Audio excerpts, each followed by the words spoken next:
నేనొక పనిమీద టాక్సీలో వెళ్తూ ఉన్నాను. నాతో పాటు ఒక యవనస్తుడు కూడా ఉన్నాడు. అలా వెళ్తూ ఉండగా అతడు తన ఫోన్లో మాట్లాడుకుంటూ ఉన్నాడు.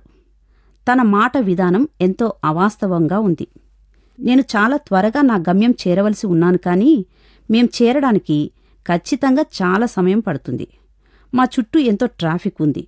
ఆ అబ్బాయి కూడా ఆ విషయం బాగా తెలుసు. కానీ ఫోన్లో చాలా త్వరగా శీఘ్రంగా చేరుకోగలనని వాగ్దానం చేస్తూ ఉన్నాడు. తాను ఖచ్చితమైన సమయానికి చేరుకోగలనని అతడు ఆ విధంగా ఎలా చెప్పగలుగుతున్నాడు? అతడు ఎంతో హెచ్చు స్థాయిలో ఆశాభావాన్ని కలిగి ఉండవచ్చు, లేదా అబద్ధమైనా చెబుతుండవచ్చు. తప్పక అతడు చెప్పేది అబద్ధమే. నేను తీర్పు తీర్చే పనిలో ఉన్నానని మీరు అనుకొనవచ్చు. మనుషులు ఇలా అబద్ధాలాడ్డానికి ఎందుకెంచుకుంటారు? ఆ యవనస్తుడు ఇంటర్వ్యూకు వెళ్లేవాడిలా తయారై ఉన్నాడు, కాని నిర్ణీత సమయానికి చేరుకోగలిగేలా లేడు. అలా అబద్ధాలాడుకుంటూ వెళ్లడం అతనికి కొంత సమయం బాగానే కలిసి వచ్చేటట్టుగా ఉంది.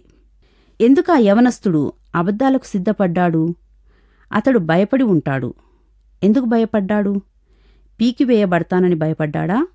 సిగ్గుపరచబడతానని లేదా తిరస్కరించబడతానని భయపడ్డాడా?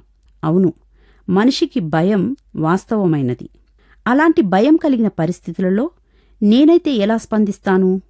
ఏదైనా వ్యత్యాసాన్ని కనపరచగలనా అనుకున్నాను. అటువంటి పరిస్థితుల్లో నీవైతే ఎలా స్పందిస్తావు? బైబిలు భయం గురించి ఈ విధంగా తెలియచేస్తుంది. భయం ఒక ఉరి వంటిది. భయపడడం వలన మనుషులకు ఉరి వస్తుంది.